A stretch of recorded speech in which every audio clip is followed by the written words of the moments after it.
हरे हरे कृष्णा कृष्णा कृष्णा हरे हरे हरे राम राम राम हरे हरे हरे कृष्णा कृष्णा कृष्णा हरे हरे हरे राम राम हरे हरे।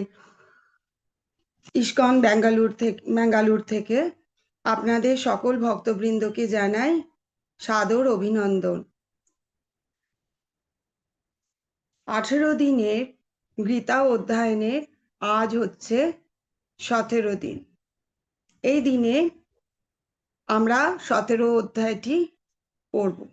তার আগে আমরা প্রণাম মন্ত্র করি। ওং নমো ভগবতে বাসুদেবায়, ওং নমো ভগবতে বাসুদেবায়, ওং নমো ভগবতে বাসুদেবায়। ওম অজ্ঞানতিমিরন্ধস্য জ্ঞানাঞ্জনশলাকয়া চক্ষুरुन्मीलितेन तस्मै श्रीगुरुवे नमः।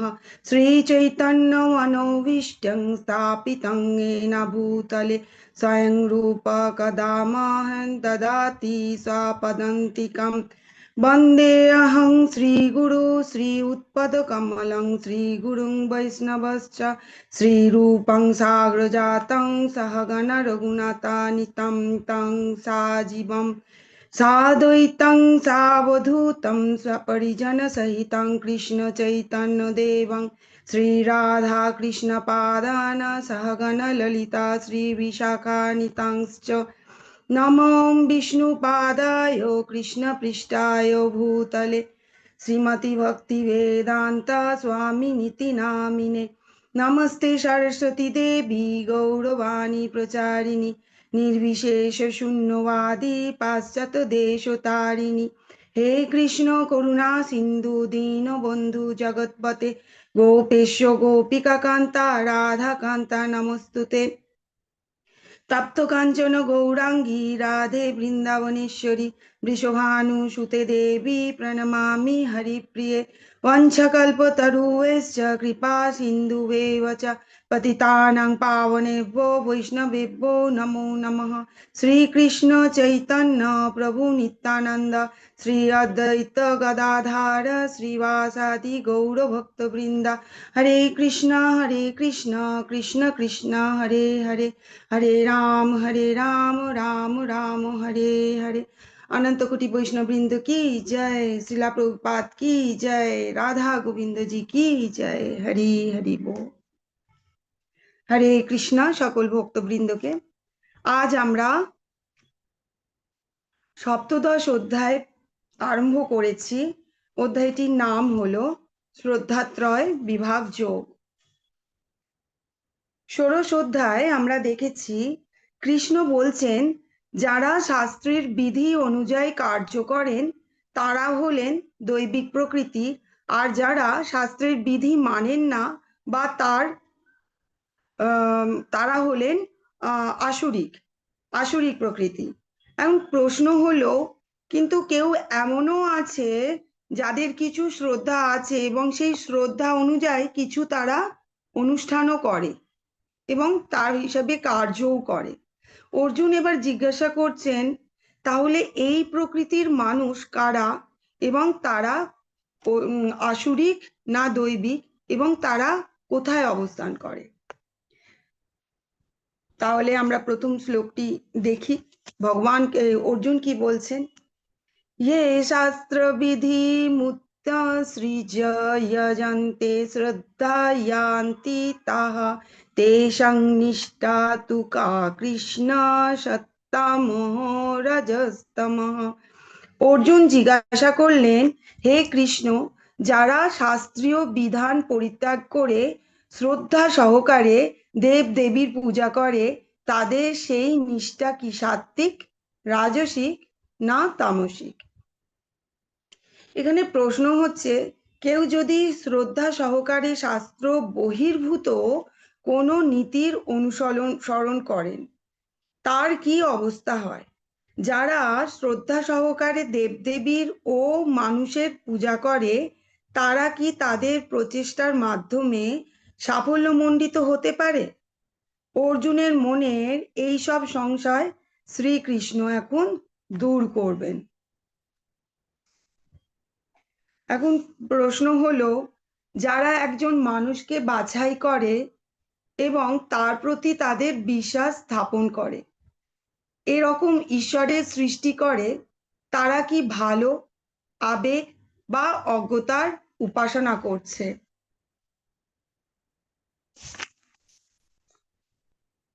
ভগবান কি বলছেন?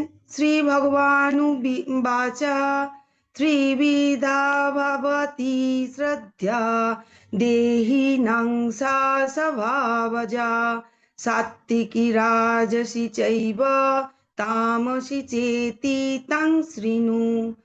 শ্রী ভগবান বললেন, দেহীদের স্বভাবজনিত শ্রদ্ধাও তিন প্রকারের হয়: সাত্ত্বিক, রাজসী এবং তামসী।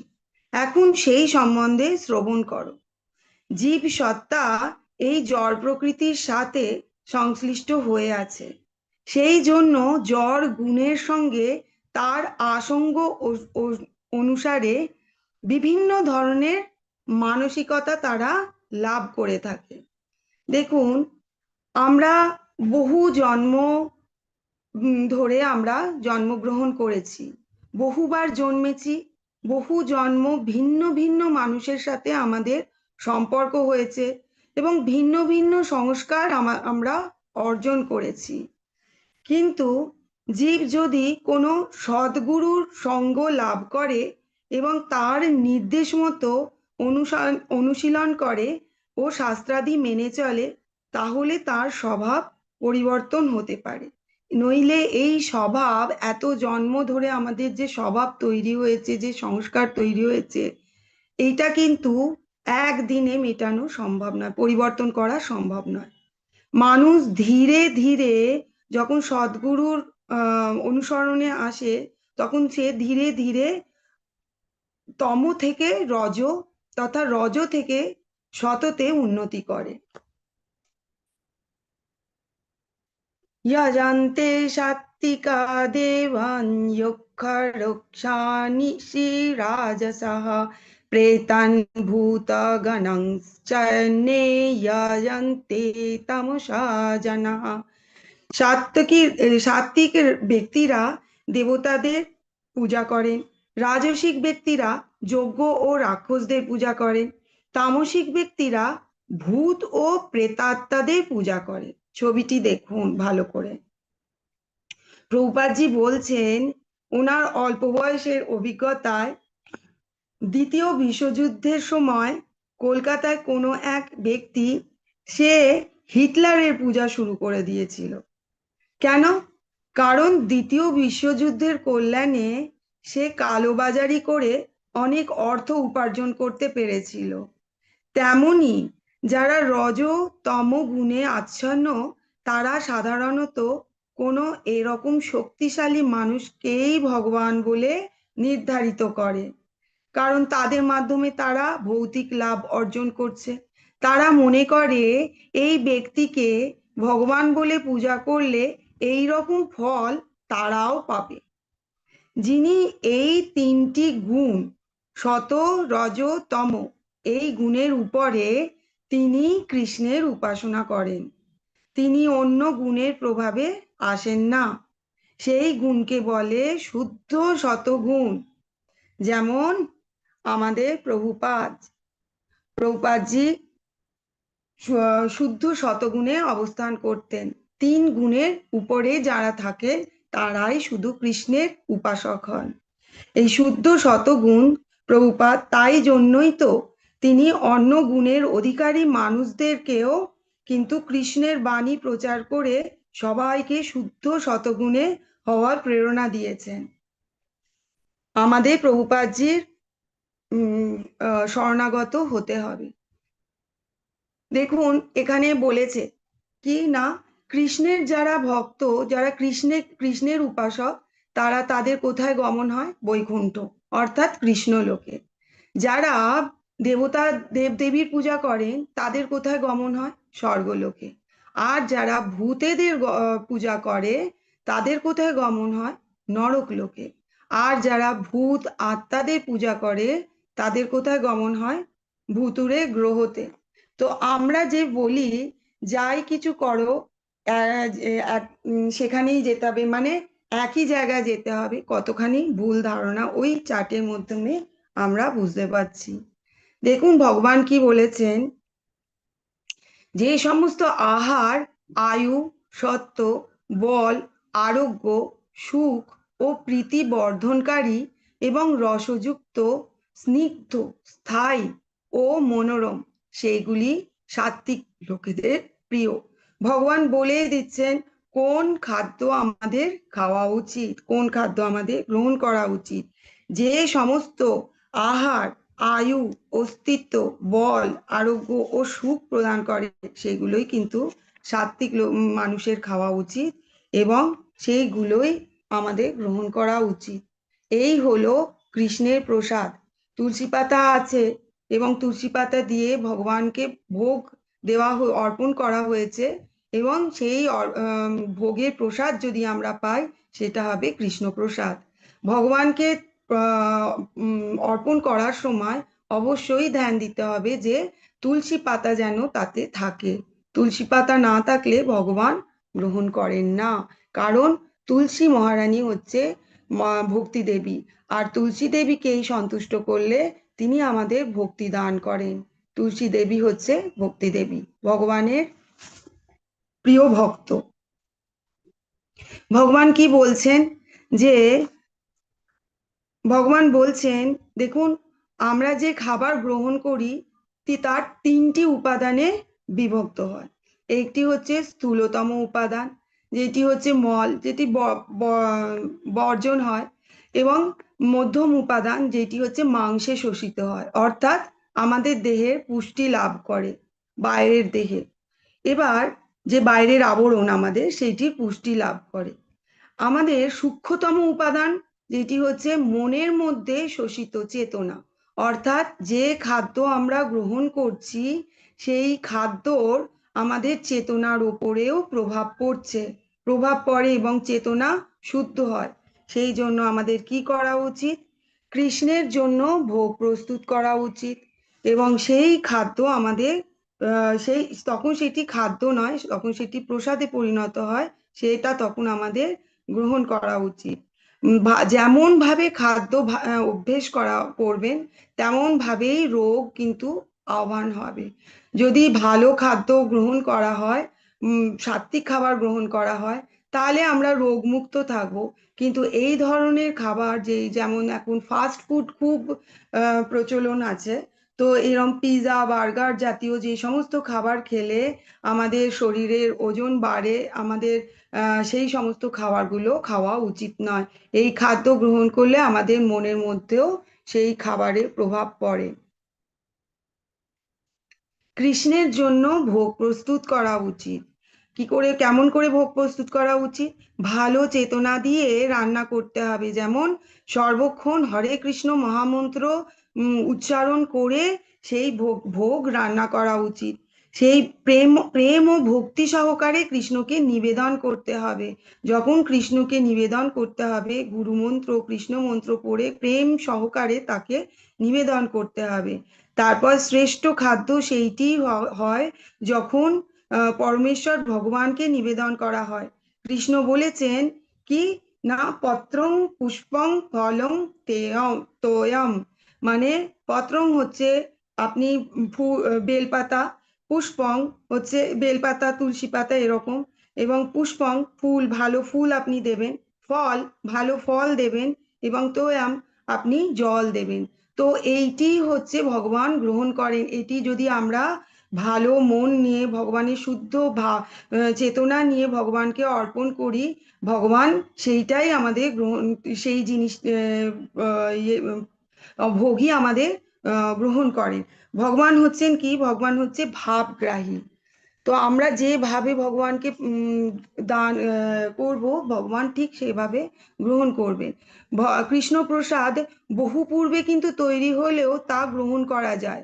সকলের জন্য খাদ্যদ্রব্য জীবাণুমুক্ত, অর্থাৎ আহার্য এবং সুস্বাদু করে তুলতে হবে, তাহলেই কিন্তু পরমেশ্বর ভগবানকে নিবেদন করা যাবে।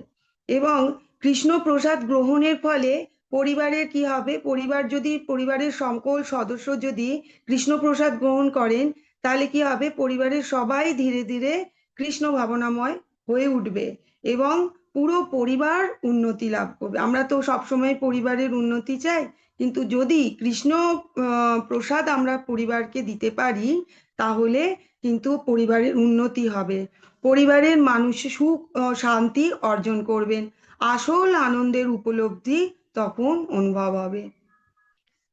এবার আমরা দেখছি ভগবান কি বলছেন, যে সমস্ত আহার অতি তিক্ত, অতি অম্ল, অতি লবণাত্মক, অতি উষ্ণ, অতি তীক্ষ্ণ, অতি সূক্ষ্ম, অতি প্রদাহকর এবং দুঃখ শোক ও রোগপ্রদ, সেইগুলো হলো রাজসিক ব্যক্তির প্রিয়। ভগবান এখানে পরিষ্কার বলে দিচ্ছেন যে কোনটি রাজসিক ব্যক্তিদের প্রিয়। দেখুন, এই রকম ধরনের খাবার যদি কেউ গ্রহণ করে, আমাদের শরীরে 9টি দ্বার আছে, প্রত্যেকটি দ্বার থেকে এই রকম উষ্ণ বায়ু হবে উৎপন্ন এবং পুরো শরীরে জ্বলন সৃষ্টি হবে। কিন্তু রাজসিক ব্যক্তিরা এই জ্বলনটাকেই ভালো অনুভব করে এবং সেই জন্য এই রাজসিক ব্যক্তিদের এই রকম ধরনের খাদ্য প্রিয়। এবার বলছেন ভগবান তামসিক ব্যক্তিদের কিরকম প্রিয়।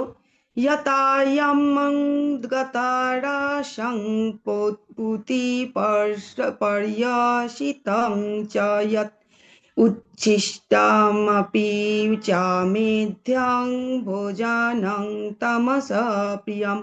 আহারের এক প্রহরের অধিক পূর্বে রান্না করা খাদ্য, যা নীরস, দুর্গন্ধযুক্ত, বাসি এবং অপরের উচ্ছিষ্ট দ্রব্য ও অমেধ্য দ্রব্য, সেই সমস্ত তামসিক লোকেদের প্রিয়।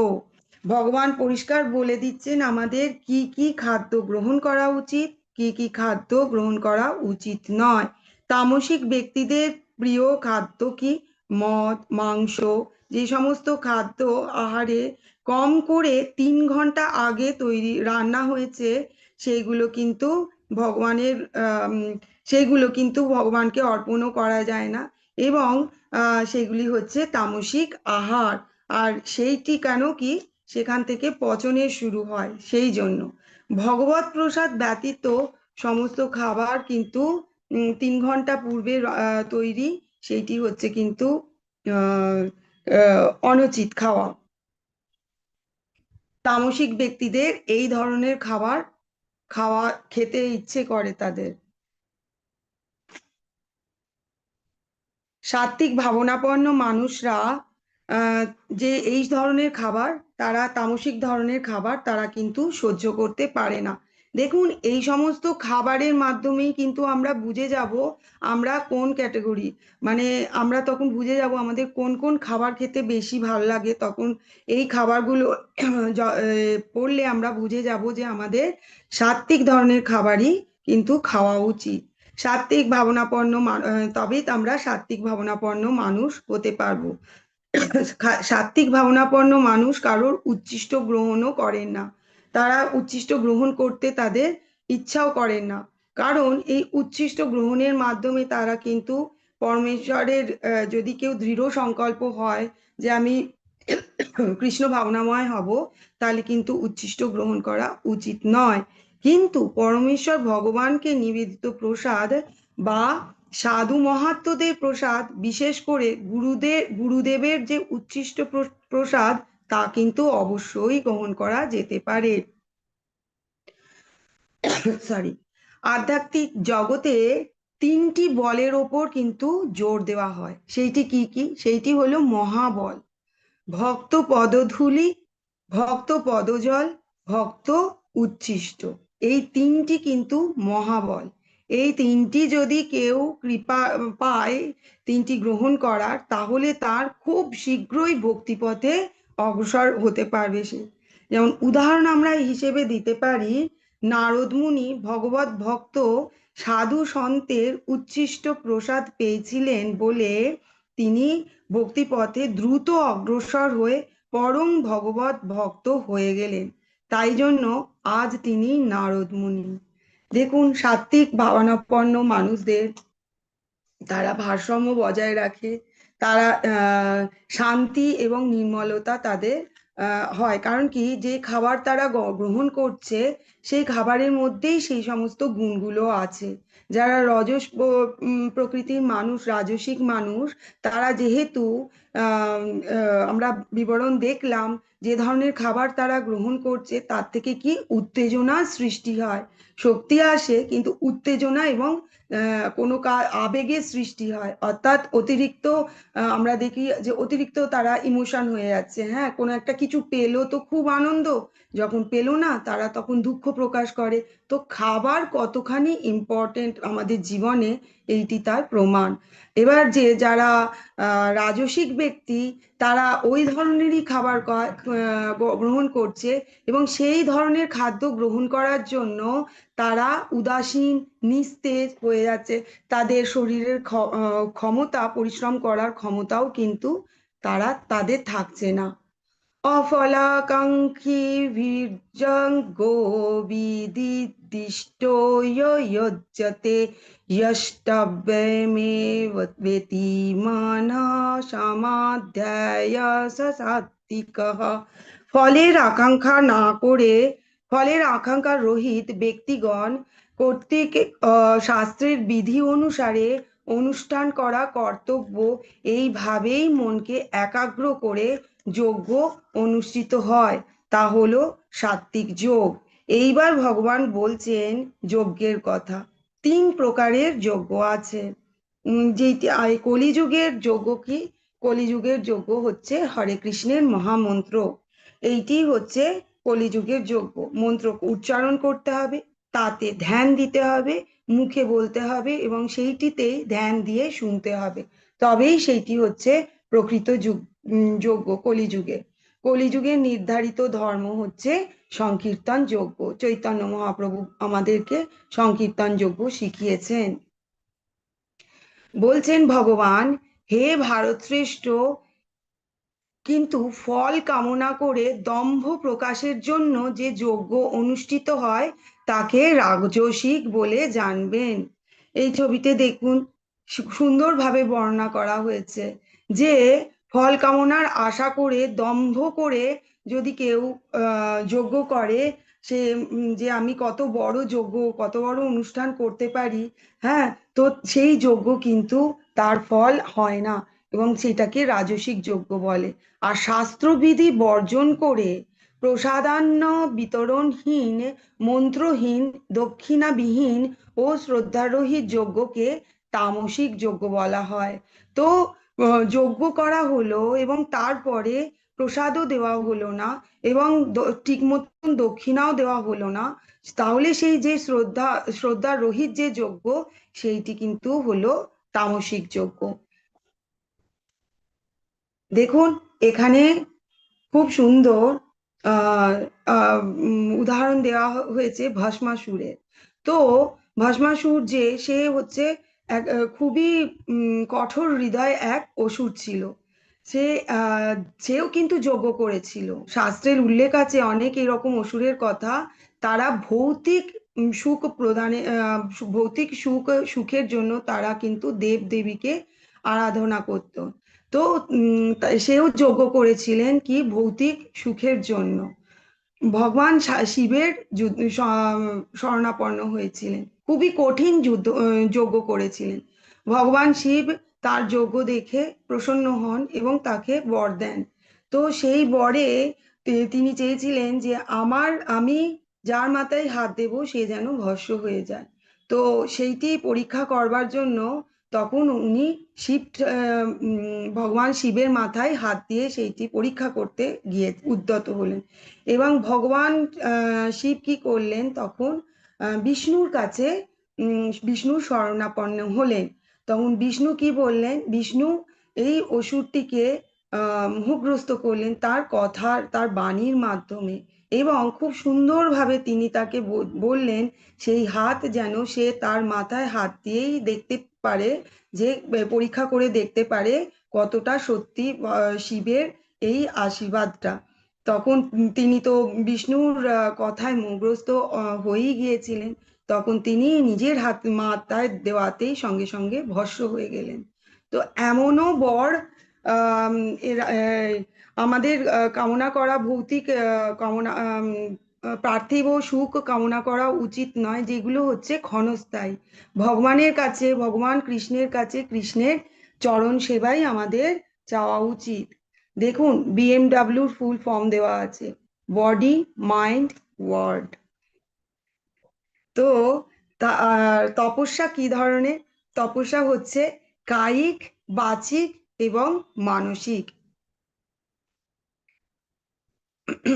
অনেকেই আছে জানবেন, যারা পার্থিব সুখের জন্য কিছু দাবি করেন। এই যে আমরা আমরা অসুরের পড়লাম, আমরা অসুরের উদাহরণ দিলাম, সেরকম আমাদের পার্থিব জগতেও আমাদের পারিপার্শ্বিক অনেক উদাহরণ আমরা দেখতে পাই, যারা নিজেদের দাবির জন্য, নিজেদের কিছু ফলের কামনা করে সেইটি পূরণের জন্য তারা কি করে, অন্বেষণ করে।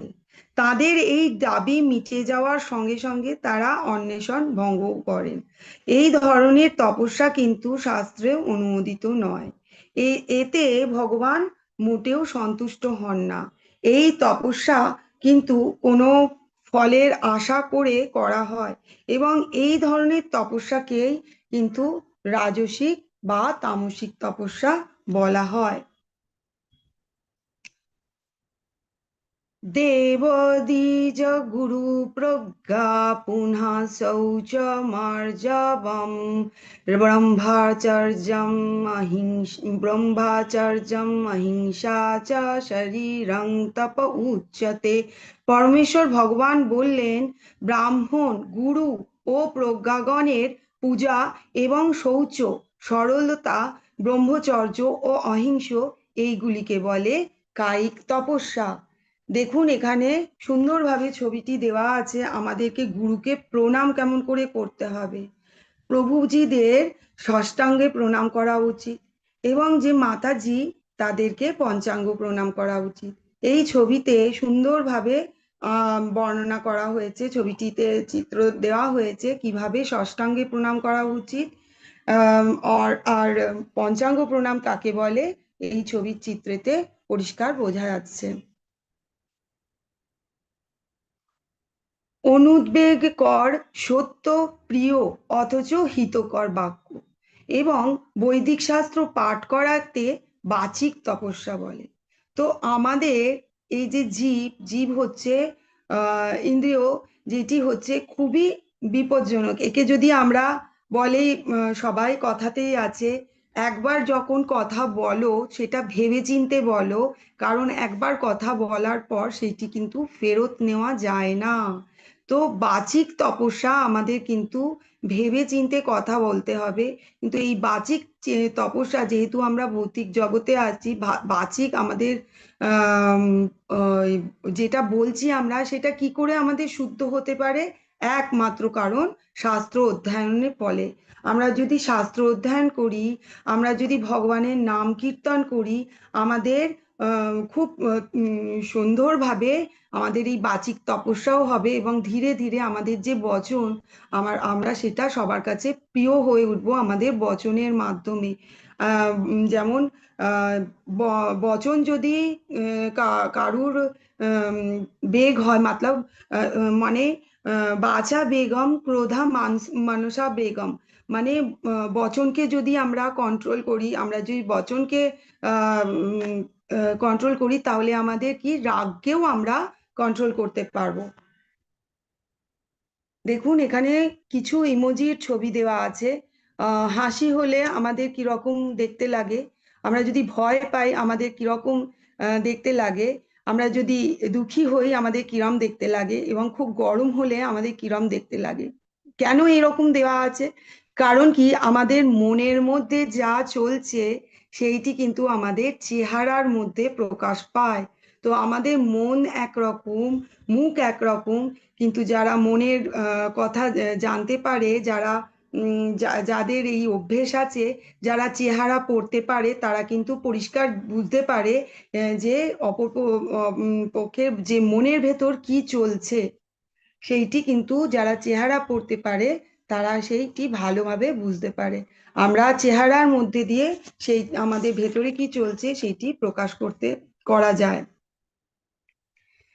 मनः प्रसाद सौमत्तं मनात्मा विनिग्रह भाव संसिद्ध ঋতেতং তপো মনসমুচ্যতে। চিত্তের প্রসন্নতা, সরলতা, মৌন, আত্মনিগ্রহ ও ব্যবহারের নিষ্কপটতা, এইগুলিকে মানসিক তপস্যা বলা হয়। ভগবান কি বলছেন? মানসিক তপস্যা কাকে বলে? মুখে একরকম অথচ মনের মধ্যে অন্যরকম, সেইটি হলে কিন্তু চলবে না। মনকে এমনভাবে শিক্ষা দিতে হবে যে সব রকম ইন্দ্রিয় ভোগ থেকে সে যেন মুক্ত হতে পারে। মনকে কৃষ্ণ ভক্তি থেকে কখনোই কিন্তু বিচ্যুত করা উচিত নয়, তবেই নিজের মনকে বশে আনা যায়। না হলে মন এদিক ওদিক ছুটবে। অর্জুন যেমন ভগবানকে বলছেন মনকে বশ করা খুব শক্ত। দেখুন, অর্জুন মনকে বশ করা শক্ত বলে, তো তাহলে আমরা কোথায় রয়েছি? আমাদের পক্ষে তো আরোই শক্ত, কারণ আমরা কলিযুগে। মন কৃষ্ণের সেবাতে নিযুক্ত করাই একমাত্র শুদ্ধ হওয়ার উপায়। কৃষ্ণ নাম জপ চেতো দর্পণ মার্জনম। কৃষ্ণ নাম জপের মাধ্যমেই আমাদের মনের মধ্যে যে দীর্ঘ বছর ধরে যে ধুলো পড়ে আছে সেগুলো কিন্তু পরিষ্কার হবে। রুদ্ধায়া পরায়া তপ্তং তপস্তত্ত্রিবিধং লৈব অফলাকাঙ্ক্ষিতার মুক্তে সাত্বিকং পরিচ্যক্ষতে। ফলাকাঙ্ক্ষা রহিত মানুষের দ্বারা পরম শ্রদ্ধা সহকারে অনুষ্ঠিত ত্রিবিধ তপস্যাকে সাত্বিক তপস্যা বলা হয়। শ্রদ্ধা ও সম্মান ও পূজা লাভের আশায় দম্ভ করে যে তপস্যা করা হয় তাকে এই জগতে অনিত্য ও অনিশ্চিত রাজসিক তপস্যা বলা হয়।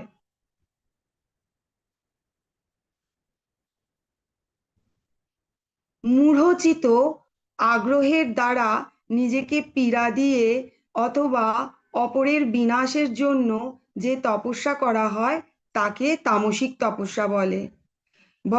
ভগবান দেখুন কত সুন্দরভাবে বলেছে, এই যে যদি আমরা শাস্ত্র না পড়তাম আমরা তাহলে তো এইগুলোই কেই প্রধান বলে ভাবতাম। আমরা অনেক সময় ভাবি যে আম, যে আমরা এমন তপস্যা করব যাতে সবাই দেখে মুগ্ধ হয় যে হ্যাঁ এরা তপস্যা করছে। আমরা কখনো কখনো না চিন্তা ভাবনা করে আমরা হয়তো আজ খেলাম না, কাল খেলাম না, এতে মনে মনে ভাবলাম যে আমাদের হয়তো ডায়েটও হচ্ছে। তো আহ, মাথায় থাকে যে হ্যাঁ আমরা এই করার ফলে আমরা হয়তো একটু রোগাও হব বা এরকম। কিন্তু আমরা এই ধরনের সমস্ত কিছু কতটা ভুল, এবং এইটির ফলে যে আমাদের হৃদয়ে যে পরমাত্মা বিরাজ আছেন তিনিও কত কষ্টে থাকেন। কারণ কি, আচ্ছা তিনি কেন কষ্ট পান? তিনি তো সব গুণের উপরে। ভগবান তো সব গুণের উপরে, তিন গুণের উপরে। আমরা গুণের মধ্যে, কিন্তু ভগবান তো গুণের উপরে। কিন্তু ভগবান আমাদের এই ধরনের আচরণ দেখে কেন কষ্ট পান? কারণ কি, ভগবান এটাই ভাবেন, শাস্ত্রে ভগবান সুন্দরভাবে বর্ণনা করে দিয়েছেন আমাদের কি করা উচিত, কি করা উচিত নয়, কি খাদ্য আমাদের গ্রহণ করা উচিত, কি খাদ্য আমাদের গ্রহণ করা উচিত নয়। তা সত্ত্বেও আমরা আমাদের নিজেদের কিছু মনের কল্পনা করে মনের মধ্যে আমরা নিজেদেরকেও পীড়া দিচ্ছি এবং পরমাত্মাকেও পীড়া দিচ্ছি। আমরা সেইটা দেখে ভগবান ভাবে আমার এই সন্তান কবে শাস্ত্র অধ্যয়ন করে, কবে সঠিক জ্ঞান অর্জন করে, কবে আমার কাছে ফেরত আসবে। ভগবান দুঃখ এটাই পান। এবার ভগবান কি বলছেন? দাতব্যমিতি যদ্দানং দীয়তে হনুপকারিণে দেশে কালে চ পাত্রে চ তদনং সাত্বিকং স্মৃতম। দান করা কর্তব্য বলে মনে করে প্রত্যুপকারে আশা না করে উপযুক্ত স্থানে, উপযুক্ত সময় এবং উপযুক্ত পাত্রে যে দান করা হয় তাকে সাত্বিক দান বলা হয়।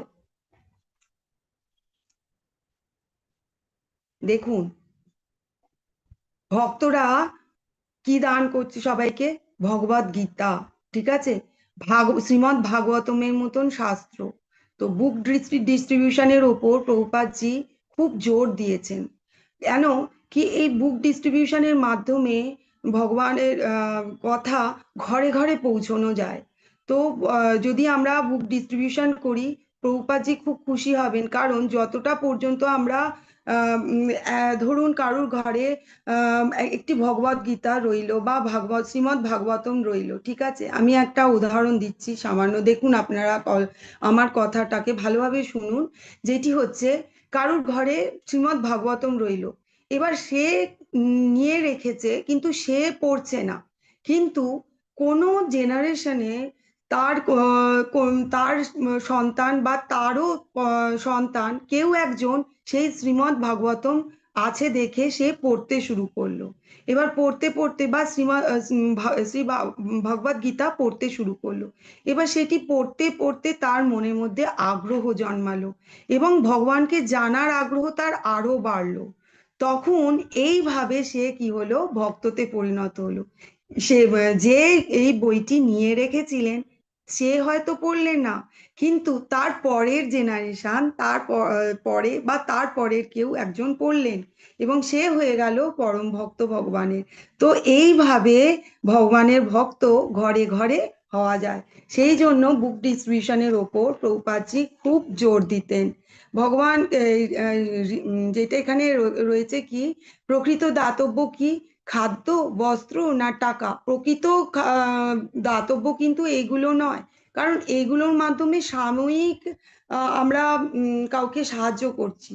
যদি কাউকে এরকম ভগবদ গীতা বা ভাগবতম দেওয়া হলো, তাহলে তার পুরো পরিবার সে ভগবানের চরণে নিজেকে নিবেদন করলো, সে পুরো পরিবারের উন্নতি হলো। এইটি হচ্ছে সব থেকে বড় দাতব্য, যেটি হচ্ছে রিয়েল চ্যারিটি।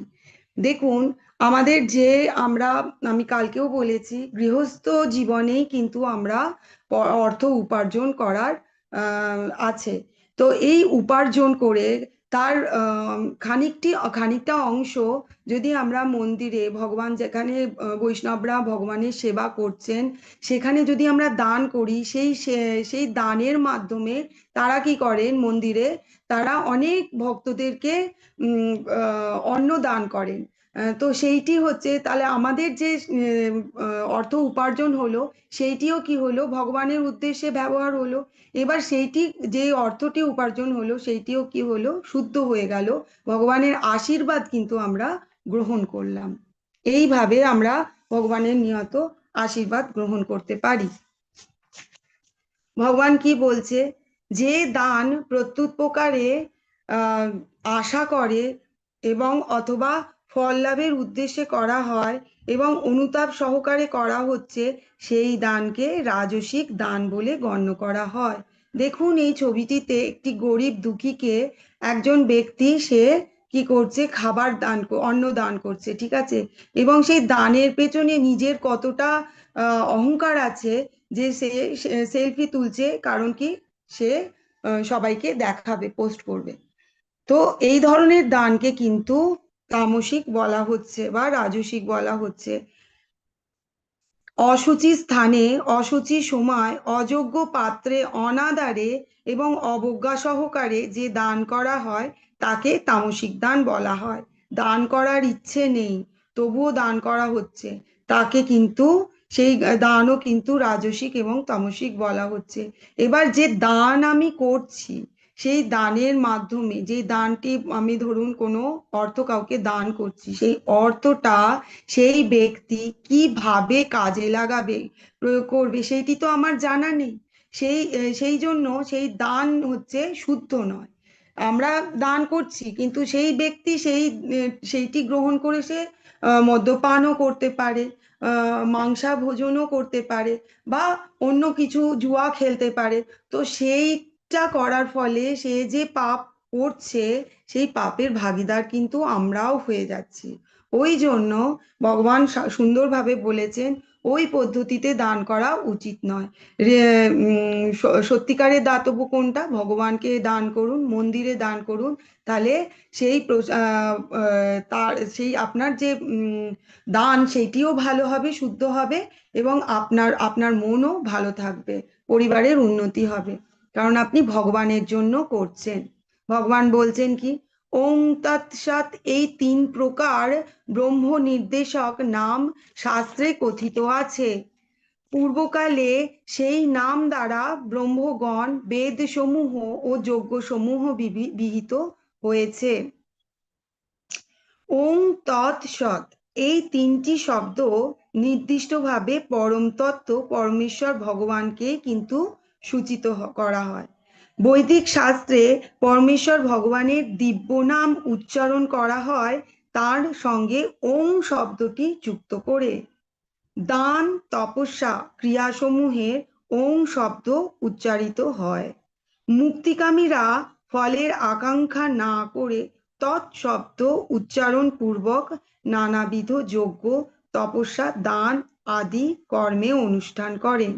আর শুভ কর্মসমূহে সৎ শব্দটি ব্যবহার করা হয়। अश्रद्धायाहुतं दत्तं तपस्तपं कृतं च यत् अशुदिता च ते प्रार्थना च तत्प्रेतनो इह।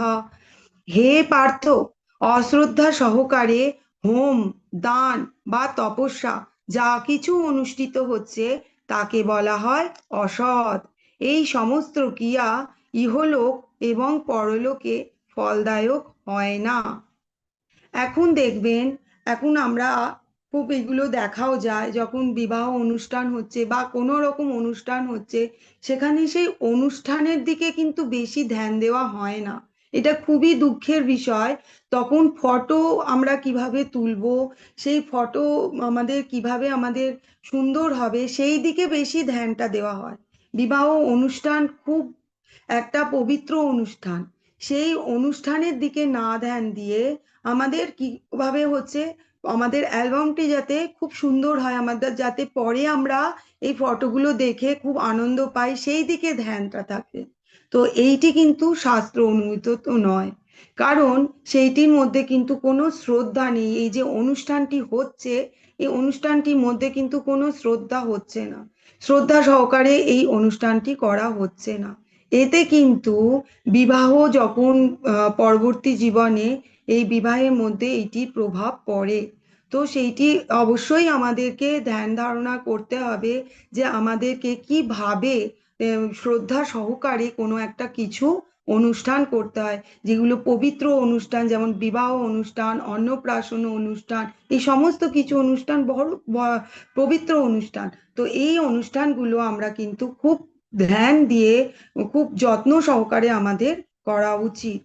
সেই সমস্ত ক্রিয়ার আমাদের এই জন্মে ইহলোকে এবং পরলোকেও আমাদের কিন্তু ফল প্রদান হয়, সুখ অনুভব হয়। তো এই ধ্যানটা আমাদের রাখা উচিত। মহাপ্রসাদ কেমন করে গ্রহণ করা উচিত? মহাপ্রসাদ গ্রহণ করার সময় একজনকে ভাবা উচিত নয় যে এটি একটি খাবার। মহাপ্রসাদ গ্রহণ করার সময় একজন খাবারকে সাধারণ প্রস্তুত বিবেচনা করে খাওয়া সেটা গ্রহণ করা উচিত নয়। এটি প্রসাদ মনে করে গ্রহণ করা উচিত। এই প্রসাদ কিভাবে গ্রহণ করা উচিত? মহাপ্রসাদকে কৃষ্ণের অনুগ্রহ বিবেচনা করা উচিত। মানে এই প্রসাদকে বোঝা, মনে মনে ভাবা উচিত এই প্রসাদ কৃষ্ণ গ্রহণ করেছিলেন, অতএব কৃষ্ণ এই প্রসাদের মধ্যে রয়েছেন, অতএব সেই কৃষ্ণের ছোঁয়া রয়েছেন, এইভাবে সেই প্রসাদ আমাদেরকে গ্রহণ করা উচিত। তবেই আমরা সেই প্রসাদের ফল কিন্তু পাবো। তো আমরা এই অধ্যায়ের সারাংশটা কি একবার একটু দেখে নিই। ভক্তিযোগ অনুশীলন করাই কিন্তু ভগবান বলেছেন এই অধ্যায়ে, ভক্তিযোগ অনুশীলন করাই কিন্তু শ্রেষ্ঠ পন্থা। প্রামাণিক গুরুর তত্ত্বাবধানেই প্রশিক্ষিত হতে হবে। তখন পরম তত্ত্বের ওপর বিশ্বাস আসবে, শ্রদ্ধা উৎপন্ন হবে। কালক্রমে সেই শ্রদ্ধা যখন পূর্ণতা প্রাপ্ত হবে, তখনই তাকে ভগবত প্রেম বলা হয়। এই প্রেমই মনুষ্য জীবনের পরম লক্ষ্য। তাহলে এই অধ্যায়ে শ্রদ্ধাত্রয়, তিন রকমের শ্রদ্ধা আমরা দেখতে পেয়েছি। তো এই অধ্যায়ের মূল বক্তব্য এইটি যে প্রত্যক্ষভাবে কৃষ্ণ ভাবনা গ্রহণ করাই আমাদের উচিত। কৃষ্ণকে ভোগ অর্পণ করে সেই প্রসাদই আমাদের পাওয়া উচিত। সেইটি হলো প্রকৃত শ্রদ্ধা, প্রকৃত তপস্যা। হরে কৃষ্ণের মহামন্ত্র জপ। তাহলে আমার সঙ্গে সবাই মিলে করুন, হরে কৃষ্ণ কৃষ্ণ কৃষ্ণ হরে হরে, হরে রাম রাম রাম হরে হরে। হরে কৃষ্ণ সকল ভক্তবৃন্দ।